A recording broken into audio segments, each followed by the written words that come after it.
नमस्कार दोस्तों, मैं एसपी सिंह हरियाणा टूर 24 पर आपका स्वागत है। और मेरे साथ आज कुछ मेहमान यहाँ मौजूद है और हम आज के ज्वलंत मुद्दों के ऊपर, जो चुनाव चल रहा है देश के अंदर और चुनाव को लेकर के जो हालात चल रहे हैं, उसके ऊपर आज हम सब लोगों के विचार सुनेंगे और इसके ऊपर ही हमारी चर्चा होगी। तो हम सबका एक बार परिचय ले लेते हैं। आप लोगों के साथ आज कौन कौन हमारे साथ जुड़े हुए हैं? जी, अपना नाम बताएंगे प्लीज। मेरा नाम अशोक जैन, पूर्व अध्यक्ष जिला कांग्रेस कमेटी अंबाला छावनी। मेरा नाम मनमोहन शर्मा और मैं किसान पुत्र हूं। मेरा नाम प्रोफेसर एसपी शर्मा, मैं एसडी कॉलेज में अर्थशास्त्र विभाग में विभागाध्यक्ष के रूप में रिटायर हुआ हूं 2016 में। मेरा नाम डॉक्टर सुदर्शन गासू है। मैं जीवन कॉलेज चो पंजाबी विभाग तो ਦਾ ਅਧਿਕਸ਼ ਸੀ, ਉੱਥੋਂ ਰਿਟਾਇਰ ਹੋਇਆ ਹਾਂ ਤੇ ਮੈਂ ਲੇਖਕ ਵੀ ਹਾਂ। ਕਈ ਪੁਸਤਕਾਂ ਲਿਖੀਆਂ ਨੇ, ਕਈ ਮਾਨ ਸਨਮਾਨ ਮਿਲੇ ਨੇ। जी, आपका? मंजीत सिंह जी, किसान का बेटा हूँ, किसानी करता हूँ। जी जी, शुक्रिया। ये हमारा सबका तारुफ हो गया जी। तो अब हम शुरुआत कर रहे हैं कि 2024 के जो लोकसभा के आम चुनाव होने जा रहे हैं, इसको लेकर के किस तरह की भ्रांतियां फैलाई जा रही हैं, किस तरह से चुनाव जीतने के लिए अपने अपने मैनिफेस्टो पर जोर दिया जा रहा है। पक्ष और विपक्ष एक दूसरे के ऊपर ही आरोप प्रत्यारोप लगा रहे हैं और कौन सच्चा है कौन झूठा है और किस तरफ इस देश की जो है वो दिशा जा रही है। आने वाली जो पीढ़ी है उसकी हमने किस तरह से सुरक्षा करनी है और सबको मतदान अवश्य करना है। इसी को लेकर के जानते हैं। सबसे पहले विचार जानेंगे हम। हमारे साथ डॉक्टर एसपी शर्मा जी हैं, जो अर्थशास्त्र विभाग के अध्यक्ष रह चुके हैं, एसडी कॉलेज से सेवानिवृत्त हैं और सोशल एक्टिविटीज इनकी बड़ी जबरदस्त जो है वो चल रही है। आम बेटियों के लिए ये कई तरह के प्रयास जो है समाज के लिए कर रहे हैं। बहुत सारे बच्चे जो पढ़ नहीं पा रहे हैं, उनकी पढ़ाई के लिए ये कुछ ना कुछ गाए बगाए उनकी मदद करते हैं। जी डॉक्टर साहब, जो अभी जिस तरह से हमारी आर्थिक स्थिति को लेकर के देश की प्रधानमंत्री जी के बयान आ रहे हैं, जिस तरह से उन्होंने जो भी विपक्ष का जो मैनिफेस्टो आया है उसको लेकर के भी बातें कही हैं। डॉक्टर मनमोहन सिंह जी की जो अर्थ नीति थी उसको लेकर के भी उन्होंने कई सवाल उठा दिए। उन्होंने कहा कि ये तो मुसलमानों को देने के लिए सारी की गई थी, तो उसकी कई चीजें जो है वायरल भी हुई हैं। बाद में उनको झूठा भी बताया गया कि प्रधानमंत्री जी का ये बयान सरासर झूठा रहा है। इसके बारे में क्या कहेंगे? धन्यवाद। ये जो सवाल कांग्रेस पार्टी के मैनिफेस्टो पे उठाए जा रहे हैं या जो प्रधानमंत्री आदरणीय मनमोहन सिंह जी के बारे में कहा जा रहा है, वो बड़ा ही दुर्भाग्यपूर्ण बात है। प्रधानमंत्री मनमोहन सिंह जी मेरे दृष्टि से तो मेरे ख्याल में वो हमारे देश के सबसे ही ज़्यादा योग्य प्रधानमंत्री रहे हैं और उन्होंने जितनी भी बार अपने विचार रखे देश के सामने, हमेशा जो है उनके विचारों में सच्चाई 100% सच्चाई रही है। कभी उन्होंने गुमराह नहीं किया, कभी उन्होंने झूठ नहीं बोला। और जो ये बात बार बार कही जा रही है उनके लिए कि मनमोहन सिंह जी ने ये कहा था कि देश के संसाधनों पे माइनॉरिटीज का पहला अधिकार होता है, ये बात जो है बड़ी ही एक अच्छी बात कही गई थी। जितने भी डेमोक्रेटिक कंट्रीज हैं जहाँ पे मेजॉरिटी और माइनॉरिटीज की समस्या होती है, तो माइनॉरिटीज के हितों को प्रोटेक्ट करना एक बहुत बड़ा दायित्व होता है मेजॉरिटी के लिए। और इसलिए ये कहा जाता है कि माइनॉरिटी के लिए भी संसाधनों में उतना ही हिस्सा होना चाहिए, एक न्यायपूर्ण हिस्सा माइनॉरिटीज को भी मिलना चाहिए। और हमारे देश में जो हमारे देश की इस समय वर्तमान स्थिति है, अगर इस स्थिति को देखा जाए तो हमारे देश में जो माइनॉरिटी है उसमें पिछड़ापन, अनपढ़ता, अज्ञानता की समस्या बहुत ज्यादा है। जितनी हमारी मेजोरिटी में ये समस्या है उससे कहीं ज़्यादा समस्या ये माइनॉरिटी में है। तो ऐसी स्थिति में ये हमारा एक दायित्व बनता है देश का, कोई भी सरकार हो देश की, वो उस सरकार का ये दायित्व बनता है कि देश के सभी नागरिक जो हैं उनके विकास का न्याय प्रिय तरीके से प्रयास किया जाए। तो जो मनमोहन सिंह जी ने कही थी बात, वो बहुत ही अच्छी बात कही थी, उसकी प्रशंसा की जानी चाहिए हर जगह पे। और उसकी बजाय जो राजनीतिक नेता उल्ट सुलट बयान दे रहे हैं वो बहुत ही दुर्भाग्यपूर्ण बात है। और खासकर जब ये बयान बहुत बड़े ऊंचे लीडर्स के द्वारा दिए जाते हैं तो वो तो और भी ज़्यादा दुर्भाग्यपूर्ण बात हो जाती है। प्रधानमंत्री या गृह मंत्री या ऐसे लोग अगर इस प्रकार की बात कहते हैं तो वो बहुत ही दुर्भाग्यपूर्ण बात है। इसका समाज के ऊपर उल्टा असर प्रभाव पड़ता है। इसके हाँ बिल्कुल समाज पे बुरा प्रभाव पड़ता है। एक्चुअली देश में अनपढ़ता और अज्ञानता हमारे देश में ज़्यादा है, लोग अच्छी बात को समझ नहीं पाते और उसी बात का फायदा, नाजायज फायदा उठाकर गलत बातें भड़काई जाती हैं लोगों को, जो बकाया जा रहा है। जी बहुत बहुत शुक्रिया। तो ये बहुत बड़ी बात कही है डॉक्टर एसपी शर्मा जी ने कि देश में आज भी अनपढ़ता अज्ञानता का जो विषय है वो ज्वलंत मुद्दा आज भी वैसे के वैसे ही है। बहुत सारे लोगों को शिक्षा ग्रहण करने को नहीं मिल रही है और इसी कारण बेरोजगारी भी है। लेकिन शिक्षा व्यवस्था भी सही नहीं है। इसके बारे में जो जिस तरह से डॉक्टर एसपी शर्मा जी ने हमारे सामने एक बात रखी है शिक्षा को लेकर के, तो हम जानेंगे। हमारे साथ हरियाणा सर्विस सिलेक्शन कमीशन के पूर्व सदस्य है श्री अशोक जैन जी। अशोक जैन जी हमारे साथ मौजूद हैं, इनसे जानेंगे कि आज की जो हालात है सर, इसमें देखा जाए तो रोजगार को लेके, शिक्षा को लेके कई तरह की भ्रांतियां जो है युवाओं में काफी गुस्सा देखा जा रहा है। कई जगह बातें आती हैं कि हरियाणा नंबर 1 जिस तरह से था, आज हरियाणा ही जो है वो रोजगार में भी पिछड़ गया है। पूरे देश के अंदर बेरोजगारी और महंगाई फैल रही है। इसके बारे में क्या कहेंगे? देखिए, निश्चित तौर पर अगर आप पूरे देश का अवलोकन करें या हरियाणा प्रांत का अवलोकन करें तो जो बेरोजगारी है, जो शिक्षित युवा है उसके बीच में जो बेरोजगारी है, महंगाई है, और ये दोनों मुद्दे बहुत ज्वलंत मुद्दे हैं।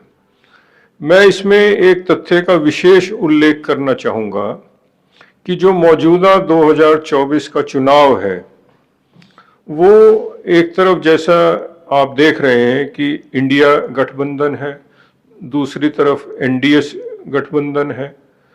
मेरे अनुमान के अनुसार ये जो चुनाव है ये इंडिया गठबंधन वर्सेस देश की आम जनता के बीच का चुनाव है। ये चुनाव इंडिया गठबंधन तो लड़ ही रहा है, लेकिन इस देश में जो सारा आवाम है वो भी इस चुनाव में अपनी प्रमुख भूमिका निभा रहा है। उसका तात्पर्य ये है कि पिछले 10 सालों में जिस तरह से संसाधनों का दुरुपयोग हुआ, दुरुपयोग से मेरा तात्पर्य ये है कि सिर्फ 3-4 परिवारों तक उसका लाभ पहुंचे, उसको सीमित कर दिया गया। आम जनता को उसका केंद्र बिंदु विकास का नहीं रखा गया। मैं आपको एक तथ्य बताना चाहता हूं कि 3 कृषि कानून अभी लागू नहीं हुए थे, जिसको बाद में 3 काले कानून कहा गया।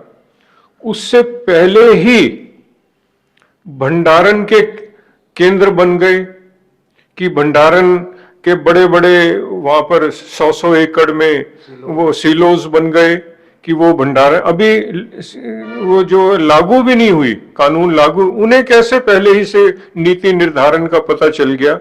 तो इस तरह से यहाँ पर प्रबंधन हुआ है। तो इससे जो आज देश की और हरियाणा प्रदेश की जो जनता है वो महंगाई के मुद्दे से, बेरोजगारी के मुद्दे से, जो महिलाओं में महंगाई की मार वो झेल रही हैं, तो इस तरह के जो ज्वलंत मुद्दे हैं, तो एनडीए में मैं एक और बात कहना चाहूँगा कि एनडीए में बीजेपी है और उसके सहयोगी घटक नहीं है, उसके जो सहयोगी घटक है वो इलेक्शन कमीशन है, ईडी है, इनकम टैक्स है, तो वो उसके सहयोगी दल है, ना कि और राजनीतिक दल। जी, बहुत बहुत शुक्रिया।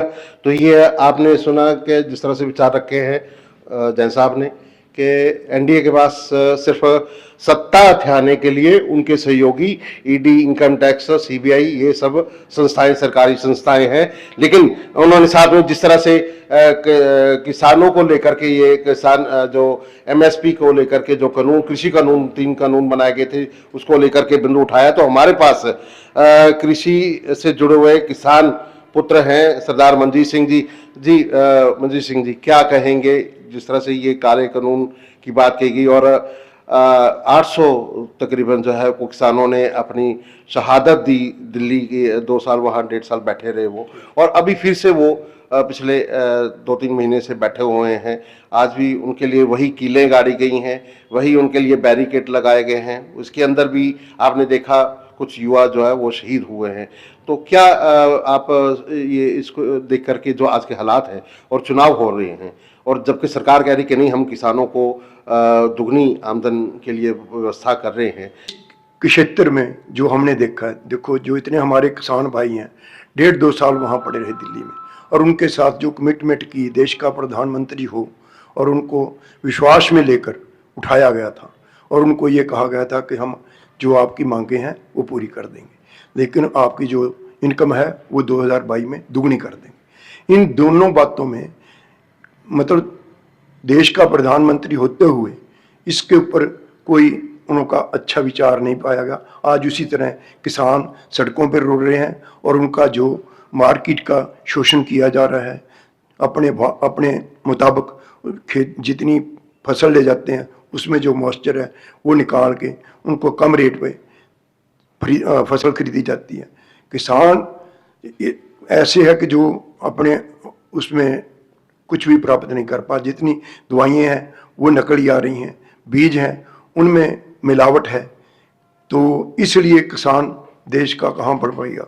जितने किसान हैं, जितने इन्होंने शहीदियाँ दी हैं, उनका ना किसी को मुआवजा दिया है, ना किसी का को कंपनसेशन दिया है। तो सभी के साथ एक जैसा होना चाहिए। देखो जो इतने भी उद्योगपति हैं उनके तो लोन माफ़ कर दिए जाते हैं, किसानों का कोई लोन माफ़ नहीं होता। तो जब इतने बड़े उद्योगपतियों का लोन माफ़ किया जाता है तो किसानों का भी होना चाहिए ना। देश में सभी नागरिक एक बराबर हैं, तो इस करके जो किसान के बच्चे हैं उनको नौकरी नहीं मिलती, सड़कों पर रो रहे हैं, अनएम्प्लॉयमेंट इतनी है वो कहने का हिसाब नहीं।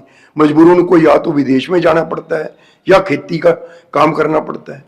अगर उनको नौकरी दी जाए, घर में 1-2 आदमी एम्प्लॉयड हो, तो इतनी मतलब उनको मुश्किल ना देखनी पड़े जो उनको झेलनी पड़ती है। तो आपने सुना कि किस तरह से किसानों के बच्चों को आज अपना देश छोड़ करके, अपनी खेती बाड़ी, अपनी कृषि छोड़ करके विदेशों में जाना पड़ता है। ये सवाल एक बड़ा अहम मुद्दा है।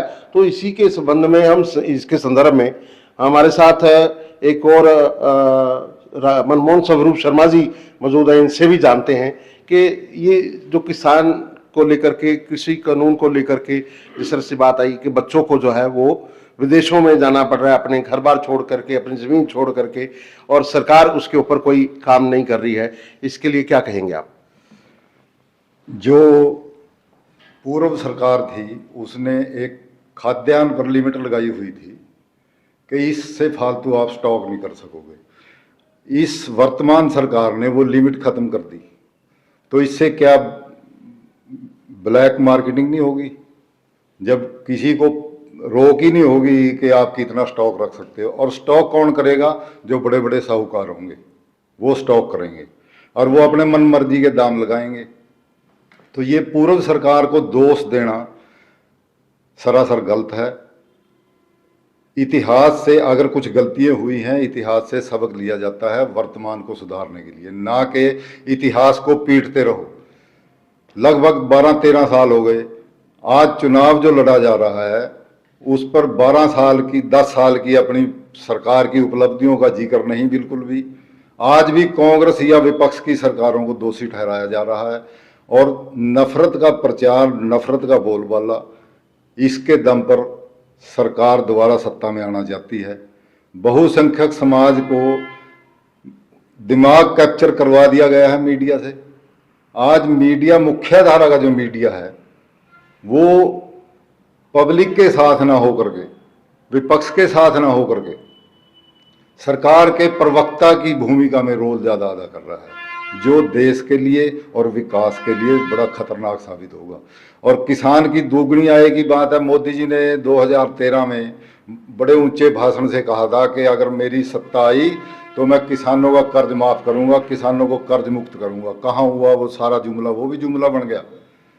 आज तक जितने भी मोदी जी ने 2013 में भाषण दिए थे और जो वायदे जनता से किए थे, वो सारे जुमले साबित हुए हैं। झूठ से राजनीति नहीं चलती। झूठ थोड़े दिन चल सकता है, लेकिन अंत उसका बुरा ही होगा। तो ये बताया किस तरह से जो है वो सरकार की ओर से, सरकार के ऊपर सीधा सीधा आरोप मनमोहन स्वरूप शर्मा जी ने लगाया कि इसका अंत एक दिन होना तय है।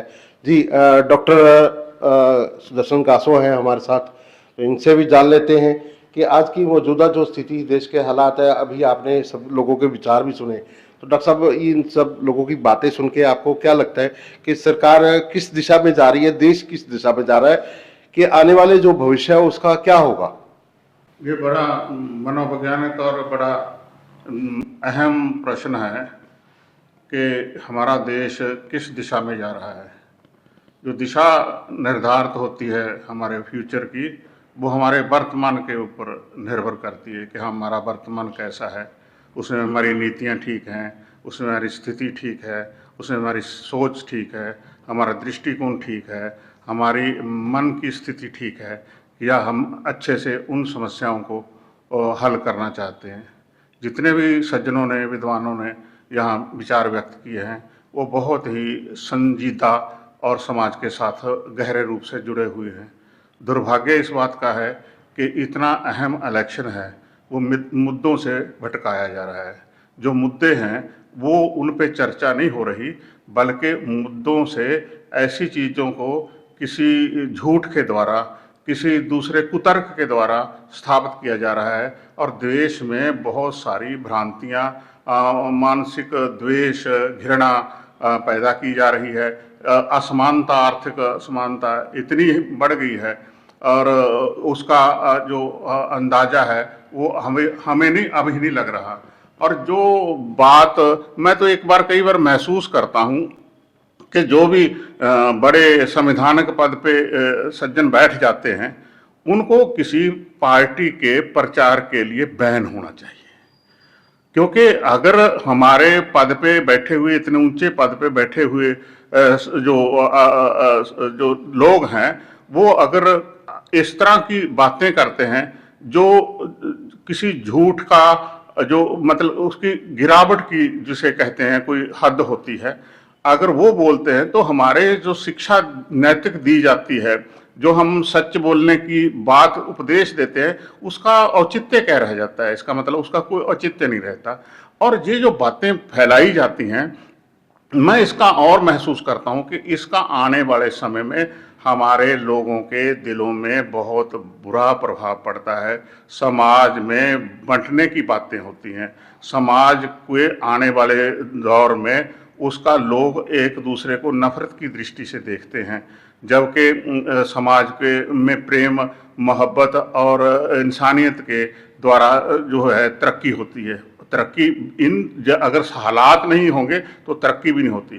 तो इसलिए जो बातें कही गई हैं कि कुछ चुनिंदा जो सरमाएदार हैं उनको देखा, मुझे कुछ समय पहले, कुछ साल पहले, मैं एक दिन स्कूटर पे जा रहा था, अम्बाला शहर जा रहा था, तो रास्ते में जो मालगाड़ी थी उस पर मैंने लिखा अडानी पड़ा, तो मेरा मन बहुत दुखी हुआ।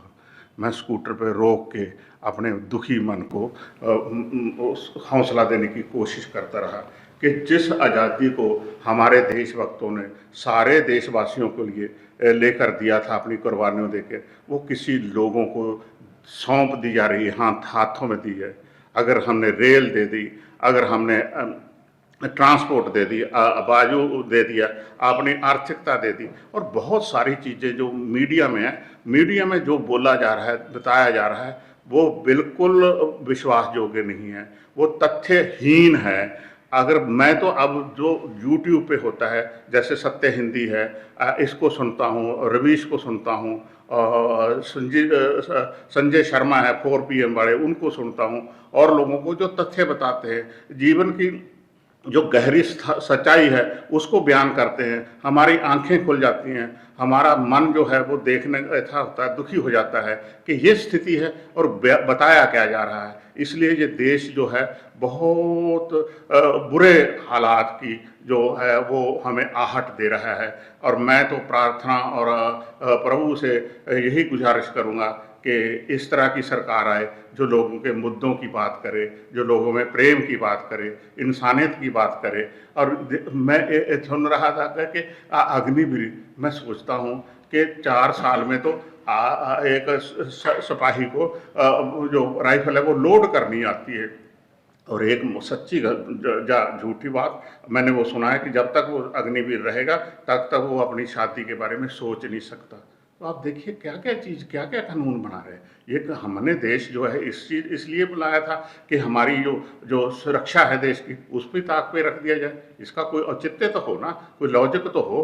तो ये चीज़ें बहुत, और किसी मुद्दे पे, किसी फील्ड पे, चाहे आर्थिकता पे ले लो, चाहे एजुकेशन पे ले लो, चाहे समाज में कल्चर, हमारा देश जो है वो डिफरेंट कल्चर्स का देश है, लैंग्वेज का देश है, उसके सम्मान से ही हमारी तरक्की निहित है। इसलिए चाहे हमें जो रामधारी सिंह दिनकर की पुस्तक है संस्कृति के 4 अध्याय वो पढ़नी चाहिए, चाहे नेहरू जी की पुस्तक जो है डिस्कवरी ऑफ इंडिया वो पढ़नी चाहिए, जिसमें हमारा कल्चर धड़कता है, जिसमें हमारे लोगों की समस्याएं, हमारा देश की खूबसूरती झलकती है। देश की खूबसूरती सभी को सम्मान देके और उनको सभी को बराबर के मौके मुहैया करने से ही आएगी। जी, बहुत बहुत शुक्रिया। तो आपने सुना डॉक्टर प्रोफेसर सुदर्शन गासू जी के ये विचार कि राजनीति का, शिक्षा का आज पतन हो गया है। आपने देखा कि किस तरह से जो है हमारे पास सबके विचार आ रहे हैं। आज के युवाओं में जिस तरह से निराशा और हताशा जो है वो पैदा हो रही है, निराश और हताश होकर के जिस तरह से हमारे युवा आज नशे की ओर बढ़ रहे हैं, महंगाई हो गई है, महंगाई के कारण जो है वो आम आदमी को रोटी खानी मुश्किल हो गई है, रोजगार नहीं मिल रहा है, तो आर्थिक दशा जो है वो देश की बिगड़ती जा रही है। तो हमारे पास अर्थशास्त्री डॉक्टर SP शर्मा जी, हम उनसे एक बार फिर सवाल ले लेते हैं। जी डॉक्टर साहब बताएंगे, ये कुल मिलाकर की बात फिर वहीं आ गई है। डॉक्टर मनमोहन सिंह जी ने एक अच्छा जो है वो इसका स्टेटस बनाया था हमारे मुल्क का, कि उन्होंने कहा भी था जाते जाते प्रधानमंत्री नरेंद्र मोदी को ये कि जो स्थिति वो आज दे करके जा रहे हैं उसको वो संभाल के रखें। लेकिन आज देश जो है वो उसका पैराग्राफ जो है वो नीचे गिरता जा रहा है, बल्कि उल्टा कर्जा ही होता जा रहा है। लेकिन सत्ता हथियाने के लिए कहीं ना कहीं झूठ बोल दिया जाता है। क्या आशा दिखाई जा रही है लोगों को कि ये, क्या आपको लगता है कि दोबारा फिर से यही सत्ता आनी चाहिए? ये जो मुद्दे उठाए गए हैं इनके, डॉक्टर कासो ने कहा कि मुद्दे भटकाए जा रहे हैं, मुद्दे की बात नहीं की जा रही है। कई पहलू हैं। पहला तो जो विकास की जहाँ तक बात है हमारे देश की, जब से 1991 में देश में आर्थिक सुधार लागू किए, देखा जाए तो पहले हमारे देश की आर्थिक नीतियाँ कुछ और टाइप की थी, आर्थिक सोच कुछ और टाइप की थी, और 1991 में देश की परिस्थितियों और अंतर्राष्ट्रीय स्थितियों को देखते हुए आधारभूत परिवर्तन किए गए मनमोहन सिंह जी के और नरसिम्हा राव जी के नेतृत्व में, और ऐसे आधारभूत परिवर्तन किए गए जिससे देश की तकदीर लगातार सुधरनी शुरू हुई। और उसका क्रेडिट जो है उन दोनों को, प्रधानमंत्री को और मनमोहन सिंह जी को विशेष रूप से जाता है, जिन्होंने वो आर्थिक नीतियां अपने देश में लागू की और पुरानी जो आर्थिक सोच थी उसको पूरी तरह से बदल दिया। और इतने सही तरीके से बदला गया कि वो देश में पता भी नहीं लगा कि किस तरीके से वो कितने अच्छे ढंग से वो स्मूथ तरीके से परिवर्तन हुए। उसके पश्चात ये है कि जो विकास की दर 2004 से लेकर 2014 तक रही, मनमोहन सिंह जी के पीरियड में एक अच्छा विकास देश में हुआ, बड़ी अच्छी आर्थिक नीतियां बनी, यहाँ तक कि पूरा विश्वव्यापी जो है मंदी का स्थिति भी रही, लेकिन उस मंदी को हमारे देश ने बहुत अच्छे तरीके से हैंडल किया और उसका श्रेय मनमोहन सिंह जी को जाता है। और उसके पश्चात जो जिस हालात में देश को छोड़ा गया, उस समय रोजगार बढ़े थे आगे, हाँ, उस पीरियड में रोजगार पे बड़ा विशेष ध्यान दिया गया। मनरेगा जैसी क्रांतिकारी नीति जो है देश में लागू की गई और जो MSME जो है सेक्टर है उसके विकास पे विशेष ध्यान दिया गया, जिसके कारण जो विकास हुआ उस पीरियड में रोजगार भी पर्याप्त मात्रा में बढ़ा। तो न्यायपूर्ण शर्मा जी, जो बातें नरेंद्र मोदी जी सत्ता में आने से पहले किया करते थे, क्या आज वो उन बातों को लागू कर रहे हैं? हाँ, ये भी बात जो है, देखिए, जब सत्ता में आते समय उन्होंने ये कहा था कि अच्छे दिन आने वाले हैं। दूसरा ये कहा था कि हर साल 2 करोड़ रोजगार प्राप्त देश में उत्पन्न होंगे और ऐसी बातें जो जिस तरीके से कि विदेशों से काला धन सारा हम वापस ले आएंगे। तो वो जो बातें कही गई थी एक किस्म से देश के लोगों को गुमराह करने वाली बातें थी। काला पैसा विदेशों से आ सकता है या नहीं आ सकता उसके बारे में बड़ा स्पष्ट था, सबको पता था कि नहीं। कहीं ऐसा तो नहीं कि जो काला पैसा था उसको इलेक्टोरल बॉन्ड में चेंज कर दिया है? इलेक्टोरल बॉन्ड वाला मुद्दा वो अलग से है, देखिए वो आप मुद्दा उस तरीके से नहीं कह सकते। हाँ, लेकिन जो विदेशों में काला पैसा लोगों ने जमा कर रखा था उसको वापस लाने के बारे में पहली जो कांग्रेस सरकार थी उन्होंने स्पष्ट किया था कि अंतर्राष्ट्रीय नीतियां इस प्रकार की हैं, समझौते इस प्रकार के हैं कि वो पैसा वापस नहीं लाया जा सकता। लेकिन मौजूदा सरकार ने सारी देश की पब्लिक को गुमराह कर दिया कि पैसा वापस आएगा, हर एक को 15-15 लाख रुपए मिलेंगे, ठीक है जी। इस तरीके की गलत अफवाहें फैला कर वोट लेने वाली बात हो गई। और आप देखिए पिछले 10 सालों में जो विकास हुआ है, हाँ, ये देखना चाहिए कि क्या पुरानी सरकार रहती तो विकास कहाँ कितना होता और ये सरकार है तो विकास कितना हुआ। पीछे जब एक बार बात हुई कि प्रधानमंत्री मनमोहन सिंह जी ने कह दिया कि अगर मेरे पास इतना अच्छा समर्थन होता, इतनी मेजॉरिटी होती तो विकास कहीं ज़्यादा होना था, डबल डिजिट ग्रोथ में देश पहुंच जाता, लेकिन डबल डिजिट ग्रोथ में नहीं पहुंच सका। उल्टा अगर सही ढंग से कंपैरिजन किया जाए तो पिछले कांग्रेस के 10 वर्षों में जो विकास हुआ और अब जो उसके बाद का 10 वर्षों का विकास हुआ वो पुरानी सरकार के 10 वर्षों का विकास कहीं ज्यादा अच्छा था। डबल इंजन की सरकार तो बनी है। हाँ, ये डबल इंजन की सरकार जो है वो ये व्यर्थ, डबल जो विकास नहीं हुआ, नहीं, कोई ऐसा विकास वाली बात नहीं हुई। उल्टा देखिए पिछले 10 सालों में 2-3 बातें बड़ी भयंकर तरीके से जिसने अर्थव्यवस्था को बुरी तरह से हिला दिया, भारी नुकसान पहुंचाया। पहला था डीमोनेटाइजेशन, विमुद्रीकरण जो किया गया भयंकर तरीके से, जिससे जो गरीब तबका है, अनऑर्गेनाइज सेक्टर है, उसको भारी नुकसान हुआ। लोगों के रोजगार, लोगों की इनकम जो है छिन गई, डीमोनेटाइजेशन के कारण भारी नुकसान हुआ। और जो कह रहे थे कि काला पैसा इससे निकलेगा, कुछ भी उसमें उपलब्धि नहीं हुई। दूसरा, उससे भारी नुकसान हुआ और उससे देश की इकोनॉमी लगातार नीचे जाते जाते 7% ग्रोथ रेट से नीचे आते आते 4% ग्रोथ रेट पे आ गई इकोनॉमी जो है, उस एक स्टेप के कारण, भारी जो डीमोनेटाइजेशन का है।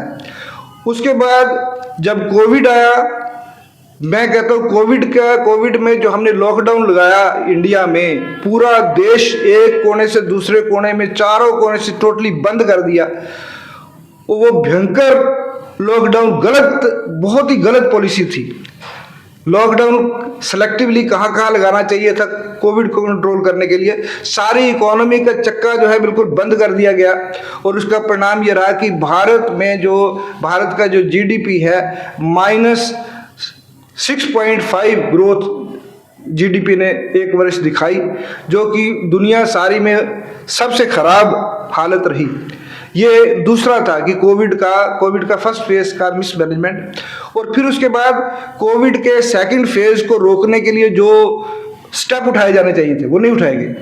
रिजल्ट हुआ कि कोविड के सेकंड फेज में जितनी देश में भारी तरीके से डेथ हुई, जैसे लोग जो है मेडिकल फैसिलिटी के भागते हुए नजर आए, ये भी दुनिया में वर्स्ट था देखा जाए तो मेरा मतलब ये है कि कुछ पॉलिसीज इतनी खराब इस तरीके की रही।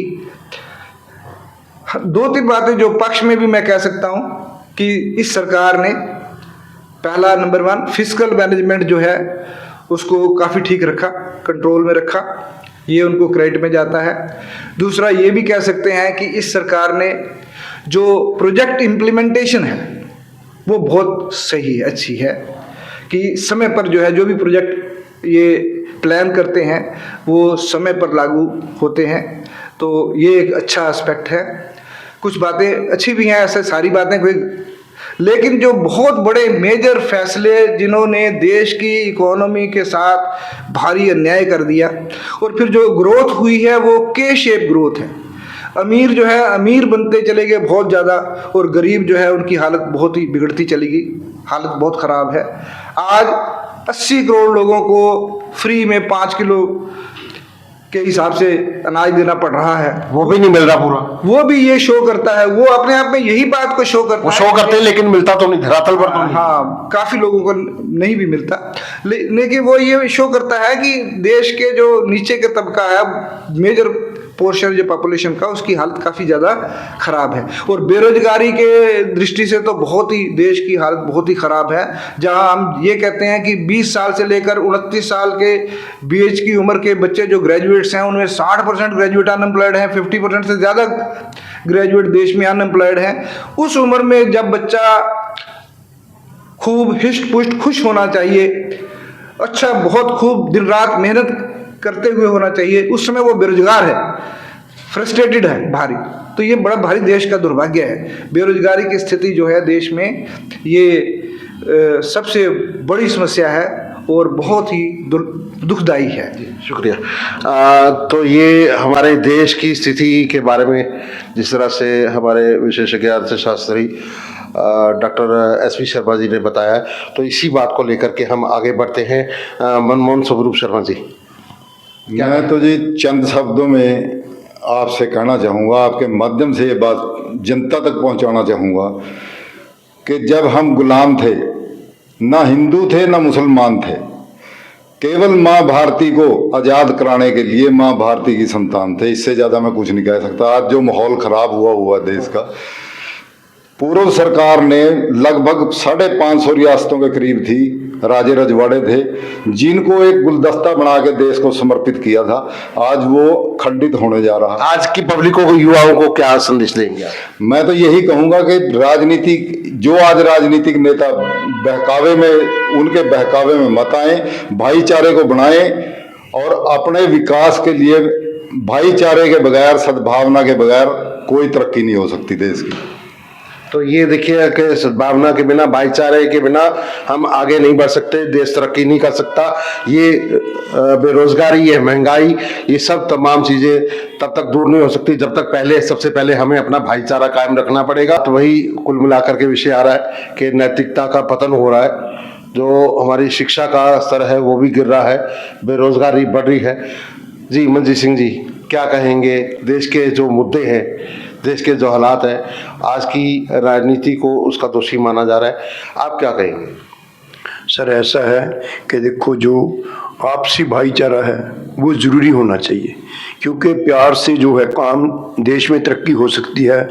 सभी जातियों को एक बराबर समझा जाना चाहिए, सभी में विभिन्नता को एकता करना चाहिए, उससे देश में उन्नति हो सकती है। कुछ कार्यों में उन्नति भी है, लेकिन जो अधिकतर लोग हैं वो ऐसे ही विभिन्नता के कारण जितना भी है वो देश को नुकसान हो रहा है। अब सत्ता में आप परिवर्तन देख रहे हैं किसी तरह से, कोई आपको लगता है ऐसा दृष्टिकोण है आपका? सत्ता में हमें वो सदस्य लेने चाहिए जो देश में एकता पैदा करें और देश की उन्नति की तरफ ध्यान दें। डॉक्टर गासो, आप बताएं कि जिस तरह से सारे आपने विचार सुने हैं, क्या लगता है कि ये जो देश की स्थिति है, जिस तरह से राजनीति का अभी बताया गया कि राजनीति का यही पतन हो गया है, आपने भी ये बात उठाई है, क्या लगता है कि अभी जो चुनाव हो रहे हैं इसका क्या परिणाम हो सकता है आने वाले हमारे भविष्य में समाज पे? क्या किया जाना चाहिए, लोगों को क्या कहेंगे, इसके लिए क्या दिशा दिखाना चाहेंगे आप? देखो, लोग उपचार करते हैं बीमारी का, और लोगों ने उपचार करना शुरू कर दिया है। अगर इलेक्शन में कोई गड़बड़ ना हुई, जैसे कि हो रही है, इलेक्शन में खड़े हुए कैंडिडेट को बिठाया जा रहा है, इलेक्शन में उसको दूसरे को, अपनी पार्टी के बंदे को, सत्ताधारी को जेतू कराया जा रहा है, जबकि नोटा का कोई उसमें आवाज़ नहीं सुनी जा रही। इसलिए आज जो अंडर करंट है वो इस सरकार को बदलने का चल रहा है, बुरी तरह चल रहा है। और जो आप सवाल कर सकते हैं मेरे पर कि ये सरकार तो कर रही है 400 पार। 400 पार इसलिए कहा गया ताकि लोगों को दिग्भ्रमित किया जा सके, उनको भटकाया जा सके। जो सरकार, जो पार्टी बेरोजगारी की, महंगाई की और आर्थिक असमानता दूर करने की, देश में प्रेम मोहब्बत स्थापित करने की अपना मैनिफेस्टो लेके आई है, उसी को वोट करना चाहिए। जो केवल बातें करती है और जो जुमले फेंकती है उसको नहीं करना चाहिए।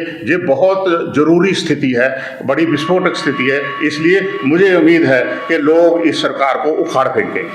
सुना है हाल ही में आपने एक कार्यक्रम किया था डॉक्टर गासो, और वहां पर जर्मन के ऊपर वो एक उपन्यास था जिसका आपने हिंदी के अनुवाद का उद्घाटन किया था।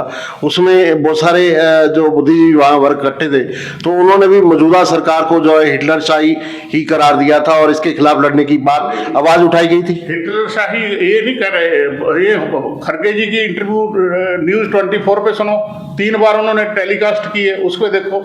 उन्होंने नाम तो नहीं लिया, लेकिन उन्होंने कहा कि जैसे हिटलर का, मुसोलिनी का, तोजो का अंत हुआ था, उसी समय सभी का अंत होना तय है समाज में। आपने देखा होगा कि बड़े बड़े लोग यहाँ सत्ता में रहे, लेकिन वो जाते हैं, उनको जब सत्ता में बैठे होते हैं उनको ऐसे लगता है कि हमें कोई हिला नहीं सकता, हम कभी गिरेंगे नहीं। ये जीवन का चक्र है भाई साहब, जो ऊपर चढ़ता है वो गिरता है। समय होता है, उसको आप अच्छे से प्रयोग कर लो, नहीं करोगे तो वक्त आपको माफ नहीं करेगा। ये वक्त रहते जो है अपने आप को परिवर्तन करना पड़ेगा, नहीं तो हमें हमारा भविष्य, हमारा आने वाला समय जो है, हमारे जो युवा पीढ़ी है, बच्चे हमारे आने वाले, वो हमें क्षमा नहीं करेंगे। सीधे सीधे तौर पर डॉक्टर सुदर्शन गासो जी के ये शब्द, और जो मौजूदा सरकार है उसके ऊपर एक सीधी उन्होंने एक सवाल भी उठाया। जैन साहब क्या कहेंगे इसके बारे में? 400 पार कह के जिस तरह से उनको वो कह रहे हैं कि जी बरगलाया जा रहा है, आपको क्या लगता है कि सरकार फिर से दोबारा फिर से रिपीट करेगी, या फिर से जो है इंडिया गठबंधन को कोई मौका मिल सकता है? देश के नाम आप क्या जो है इस तरह का अपना करना चाह रहे हैं, देंगे मैसेज? ये जो 400 पार का नारा है, इसके ऊपर टिप्पणी करने से पहले मैं 2 तथ्यों का विशेष उल्लेख करूंगा कि पिछले 10 साल में आपने देखा कि किस तरह से जनादेश का उल्लंघन किया गया। लोगों ने, चाहे वो महाराष्ट्र हो, चाहे वो मध्य प्रदेश हो, चाहे वो हिमाचल प्रदेश में कोशिश की गई हो, और आपने कुछ समय पहले देखा कि चंडीगढ़ में किस तरह से जनादेश की धज्जियां उड़ाई गई। जो मेयर का चुनाव है चंडीगढ़ में, वो सिर्फ थोड़े से एमसीज की वोटें थी और उनको काटा गया। मैंने अमुक व्यक्ति को वोट दी और उसको काट कर दूसरी बदल रहे कैमरे के साथ में। अगर वो सुप्रीम कोर्ट संज्ञान ना लेता तो वो तो कामयाब हो गए थे। इसी तरह आपने देखा मध्य प्रदेश में, इसी तरह महाराष्ट्र में किस तरह से जनादेश की धज्जियां उड़ाई गई, चुनी हुई सरकारों को तोड़ा गया। और दूसरी चीज, अभी आप इलेक्टोरल बॉन्ड पे बात कर रहे थे, वो बीच में दबी रह गई किसी कोई भी पार्टी को कोई भी व्यक्ति चंदा दे, उसमें मुझे कोई एतराज नहीं, लेकिन चंदा दो, धंधा लो। और ऐसे सब्जेक्ट में जहां पर आपके स्वास्थ्य का बात हो, आपने देखा एक फार्मास्यूटिकल कंपनी जिसके अंतरराष्ट्रीय स्तर पर सैंपल फेल हो गए, वो लोगों को दवाइयां बांट रहे हैं, लोग दवाई वो खा रहे हैं। तो स्वास्थ्य के साथ, जीवन के साथ उनके किस तरह से ये सरकार कर रही है, सिर्फ एक चंदा लेने की वजह, आपको वो चंदा दे दिया और सब गुनाह माफ हो गए। तो जो आपने बात कही 400 पार की, तो ये तो लोग बताएंगे चुनाव में, मैं ऐसा कोई भविष्यवाणी नहीं कर रहा, लेकिन मुझे पूरा विश्वास है कि लोग इस चुनाव को खुद लड़ रहे हैं और वो इस एनडीए सरकार को आईना दिखाएंगे। और एनडीए सरकार, मोदी जी कहते थे, मोदी के नाम पर जो है वोट आज भी मांगी जा रही है। पहले भी मोदी के नाम का मैजिक चला।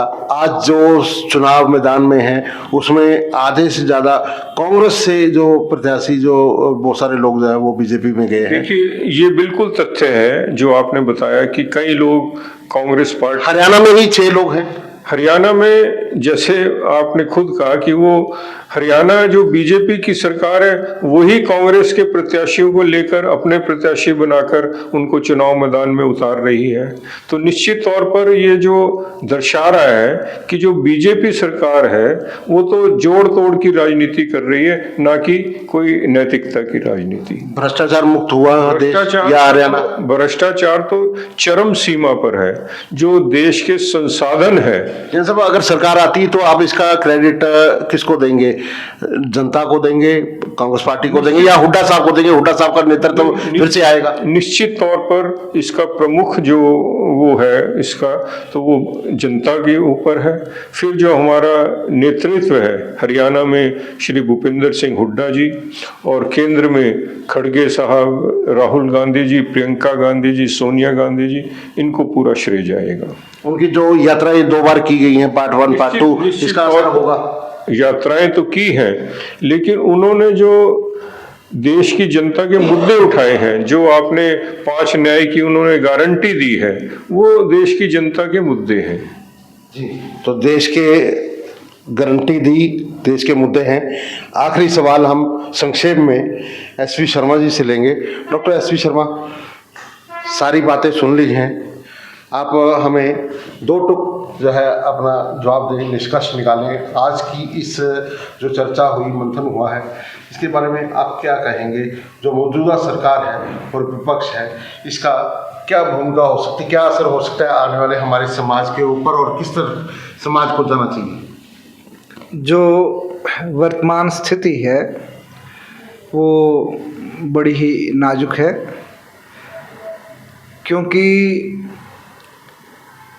जिस तरीके की वर्तमान सरकार का रवैया बना हुआ है समाज के प्रति, विशेष रूप से, क्योंकि जब तक समाज में सौहार्दपूर्ण वातावरण नहीं होता तब तक देश के अंदर इन्वेस्टमेंट नहीं बढ़ सकता। प्राइवेट इन्वेस्टर्स जो हैं वो इन्वेस्टमेंट नहीं करते जब जोखिम ज़्यादा हो, और जहाँ जिस समाज में भारी तनाव की स्थिति बनती जाए, पहले ही हमारे देश में प्राइवेट इन्वेस्टमेंट बहुत कम है। इस सरकार के बहुत सारे प्रयत्नों के बावजूद भी प्राइवेट इन्वेस्टमेंट देश में नहीं बढ़ पाया है, और उसका मेन कारण यही है, जो सामाजिक परिस्थितियां हैं वो ऐसी तनावपूर्ण हैं कि हमारे अपने देश के उद्योगपति जो हैं वो अपना पैसा यहाँ पर इन्वेस्टमेंट करना नहीं चाहते। तो नेचुरली ये बहुत ज़रूरी है कि ऐसा बदलाव हो देश में, इस तरह की सरकार देश में आए जो कि समाज में सौहार्दपूर्ण वातावरण पैदा करे, एक ऐसा एनवायरनमेंट बनाए कि जिससे जो उद्योगपति लोग हैं, बड़े बड़े लोग, वो अपना पैसा जो है सुरक्षित तरीके से निवेश करने के लिए प्रोत्साहित हों। तभी देश जो है तेज़ी से विकास कर सकता है, और तभी देश का अच्छा कल्याण हो सकता है, जनता का, देश की जनता का कल्याण हो सकता है। शर्मा जी, देश में परिवर्तन की ओर बढ़ रहा है? जो वर्तमान हालात है जी, बेरोजगारी, भ्रष्टाचार, महंगाई, उसको देख करके लोग बहुत परेशान है, चाहे वो किसान हो, मजदूर हो, युवा हो, महिलाएं हों, सब परेशान हैं और वो मन बना चुकी हैं कि हम परिवर्तन करना चाहते हैं, बशर्ते अगर मशीनों में गड़बड़ी ना हुई। जी कासू साहब, देश परिवर्तन की ओर बढ़ रहा है। मैं तो जितना सुनता हूँ, मैं जो नेशनल मीडिया है उस पर नहीं सुनता, मैं यूट्यूब पे इस तरह के चैनल जो लोगों ने, पत्रकारों ने निकाल दिए, जैसे रवीश जी, बाकी दूसरे, उनको सुनता हूँ। उनके अनुसार तो लोगों में, और मैं रैलीज देख रहा हूँ, मैं राहुल जी की रैली देखी, प्रियंका जी की देखी, खरगा जी की देखी, और उधर बिहार में देखी, महाराष्ट्र में देखी, तो एक बहुत परिवर्तन है। मोदी जी की नहीं देखते आप? मोदी जी की तो इतने साल देखी है ना, देख देख के हो गए। मोदी जी की तो अमेरिका में भी देखी थी, ट्रंप के साथ उन्होंने रैली देखी थी, तो वो हार गए। मैं क्या देखूं, मैं तो इसलिए मैं देखता ना, परिवर्तन हो रहा है, मैं उनको देखता ना, परिवर्तन हो रहा है। उनके उल्ट जाए ना, उल्ट ना जाए ना, मैं उनकी देखता ही नहीं। ऊंट किस करवट बैठेगा? ऊँट करवट लोग बैठेंगे, लोग बिठा देंगे ऊँट। ठीक है जी, लोग ऊंट को बिठाएंगे। जी मंजीत जी। सभी लोग चाहते हैं कि देश में परिवर्तन होना चाहिए। इतने साल हो गए, अगर देश में परिवर्तन होगा तो तभी देश उन्नति पे जाएगा। जी, देश उन्नति पर जाएगा, परिवर्तन होगा। जी आखिरी सवाल। लोगों ने निश्चित तौर पर, इस देश की जनता ने मन बना लिया है इस सरकार की विदाई का। जी, तो इस सरकार की विदाई का जो है वो मन बना चुकी सब यहाँ पर मौजूद बुद्धिजीवी, राजनीतिज्ञ और तमाम तरह के जो हमारे साथ साथी, हमारे यहाँ जो मेहमान आज बैठे हैं, उन्होंने ये निष्कर्ष निकाल दिया है कि इस सरकार की विदाई जो है वो तय है, और आने वाले चुनाव में आपने भी मतदान अपना जरूर करना है और अपना फैसला मतपेटी में डालना है। आपके यहाँ जो भी मतदान की तारीख है आज की डेट में, आप वहाँ अपने मतदान केंद्र पर जाइए और अपना मतदान कीजिए। धन्यवाद।